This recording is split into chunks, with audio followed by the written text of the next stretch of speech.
Hello everyone, welcome back Scoundrels. I hope you're all doing well. I am at another hotel because I'm at work in Germany again. Today is going to be a video where we talk a little bit about Plex. Before we do though, I do want to talk a little bit about something that I know has been worrying a lot of my YouTube commenters, especially when I talked a little bit about interdiction bubbles and some of the changes that happened due to warp scrambling on the previous update. So if you weren't aware, after maintenance yesterday, they fixed a bug where you could stop someone, or you couldn't stop someone who was autopiloting through nullsec with a warp disruptor. So you couldn't stop them from warping once they'd started that warp process. And they considered this a bug. This meant that you couldn't gate camp very easily, and that limited some of the nullsec PvP options that were available. A lot of people have been very worried, and they wanted some kind of like advice and guidance about how to deal with this. I have two opinions.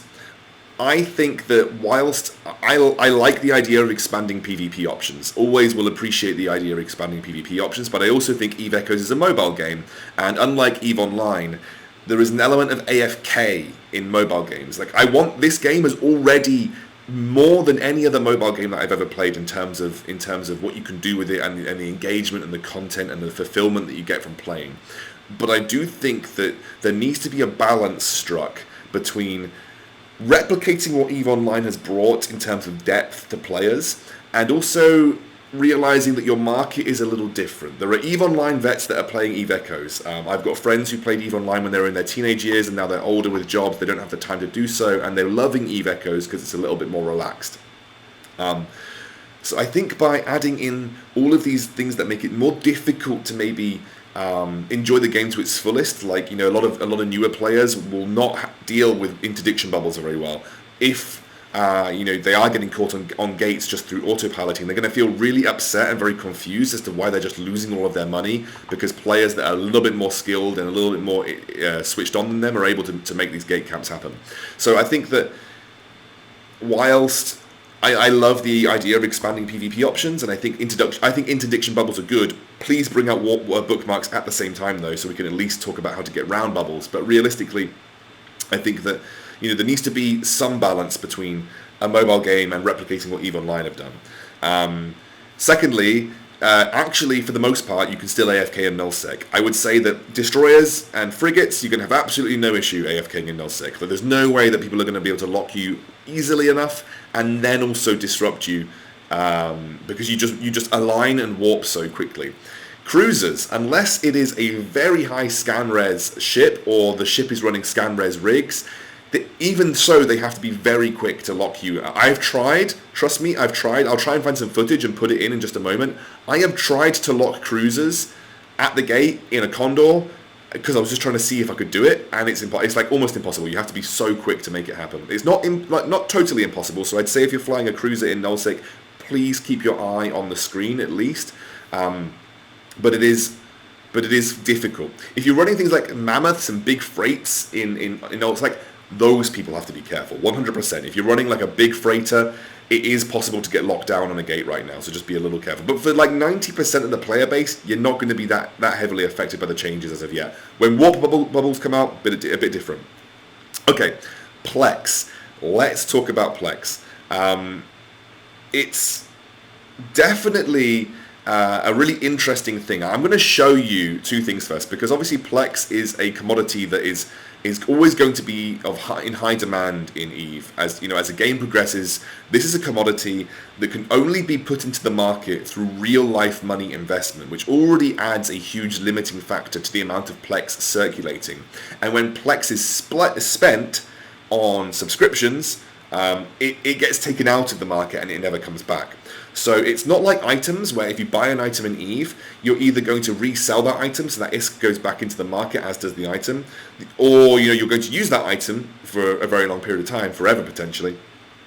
The only way that your ISK gets lost from items is if you get destroyed and the item just evaporates. But even then, items can be found and farmed, and as the game progresses and more people get readily able to do the higher end PvE content, you're going to be able to have a higher supply of those items, and they're infinite. It's technically infinite, the supply of most of the items in the game.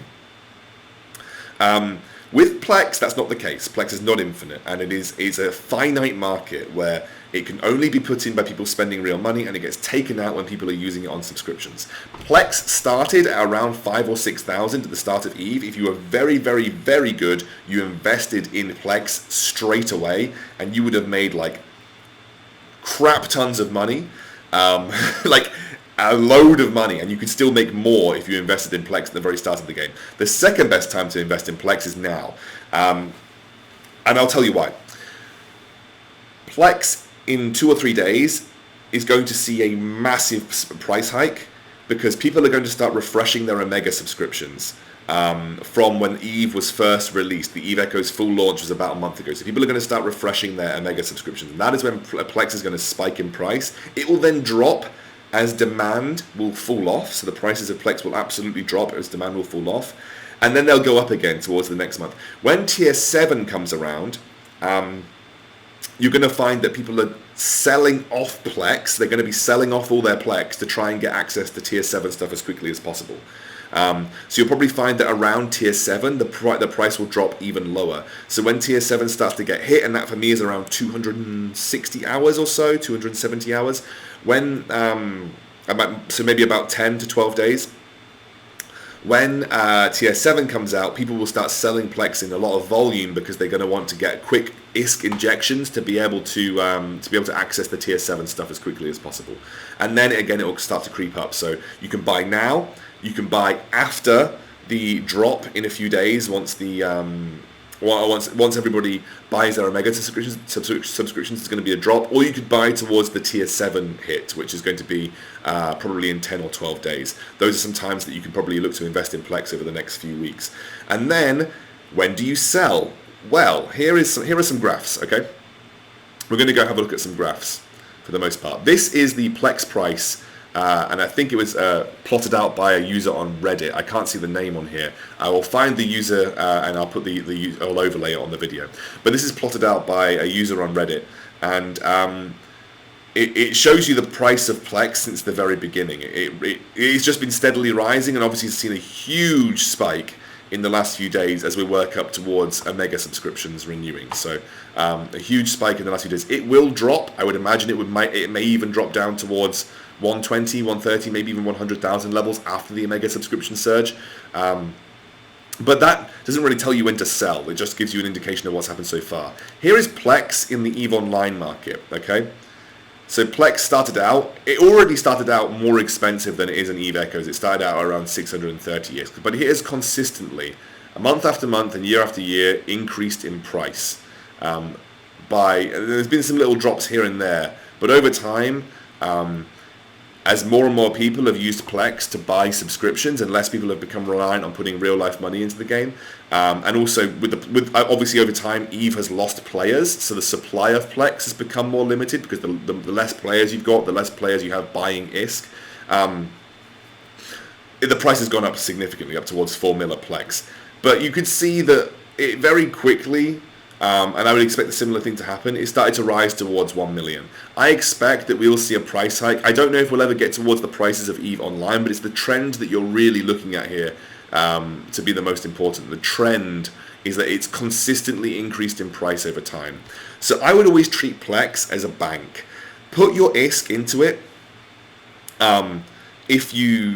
Put your ISK into it if you need to sort of just bank some money that you know is going to increase in value over time. Think of it like an interest savings account. Like, you put money into Plex, it will increase in value over time. It just will, because that's the way the game works. You know, like as people get more and more money, the supply of Plex will only ever change by the number of players in the game, but usually it's very proportional. So as people get more money, Plex sellers realize they can sell their Plex for more money, and it's going to go up and up and up. So as the economy in EVE expands, so does the price of Plex. As we've talked about, it's a finite market. We talked about it before. So treat Plex as a bank. Put your money in it, and it will appreciate. Plex will always appreciate, as you can see here from EVE Online. So put your money in it and only draw out if you need the extra ISK injection. People will probably do that around the Tier 7 hit. So I would always suggest that you treat Plex as like a way of taking ISK out of your hands and allowing that ISK to appreciate naturally, like a stock market, or like an index fund in a stock market, for instance. So that's the way I would treat Plex. But what about actually buying and selling Plex then? Like, how do you go about actually doing that? Well, I'll show you here. So this is the current Plex market right now. If you have a look at it, the current prices are kind of fluctuating between 185 and 183. 183 is a relatively cheap price, and just for the sake of it, because it's 2,000 below, I'm going to buy 20 randomly. Okay, I don't even have enough money. I bought a load of Plex this month. Let's buy 10. I'll buy 10 randomly, right, at 183 because it's a little bit below the market price.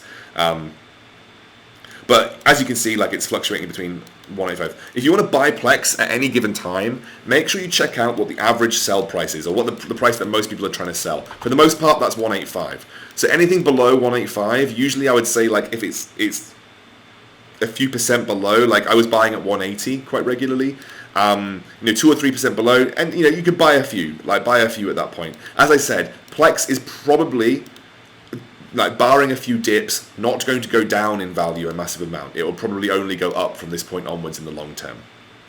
So that's the way I would always look to sort of see if I can buy a bit of Plex in the market, usually buy it a little bit below market price, and then you have two options, like I said. Bank it, look for high appreciation, or try and resell it at a slightly higher price because there are no broker's fees. Try and resell it at a slightly higher price that you bought it for. So, and if you have the time and you want to just sit in a station and do that, totally go for it. The other thing is setting up a buy order, and as you can see here, buy orders are ridiculously low.